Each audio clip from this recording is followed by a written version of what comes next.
Everyone, সবাইকে পঞ্চমীর অনেক অনেক শুভেচ্ছা। আর আজকে আমরা চলে গেছিলাম রঘু ডাকাত দেখতে। তো এখন আমরা টোটো করে চলে যাচ্ছি রূপালী অর্কিডে, কারণ আমাদের বাড়ি থেকে ওটাই কাছে। কেপিএসটাও কাছে, বাট রূপালী অর্কিডটা একটু বেশি কাছে, তো যে কারণে আমরা চলে গেছি রূপালী অর্কিড। তারপর ওখানে গিয়ে পৌঁছে আমরা টিকিট কেটে ওয়েট করছিলাম আমার বরের জন্য। এরপর আমার বর চলে এলে আমরা ঢুকে গেলাম সিনেমা হলে। তো ওখানে গিয়ে তখনও সিনেমা স্টার্ট হয়নি। আমরা গিয়ে আমাদের সিটগুলো খুঁজে বসে পড়েছিলাম।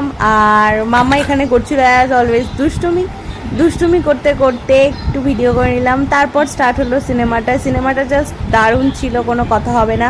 আর সিনেমা দেখতে দেখতে ইন্টারভেল হওয়ার আগে আমাদের পপকর্ন শেষ হয়ে গেছিলো। তো তারপর আমরা আবার চলে গেছিলাম পপকর্নটা রিফিল করাতে। তো ততক্ষণ এখানে আমি একটু চারিদিকটা দেখছিলাম, বাট কেপিএসের তুলনায় রূপালী অর্কিডটা একটু বেশি ফাঁকা ফাঁকা।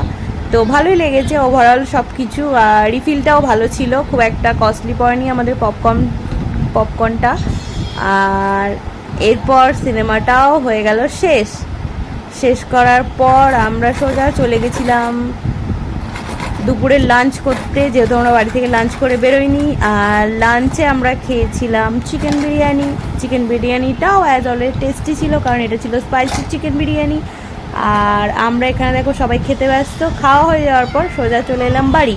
তো তোমাদের পঞ্চমী কেমন কাটলো কমেন্টস করতে ভুলো না। আর সবাইকে টাটা, গুড নাইট।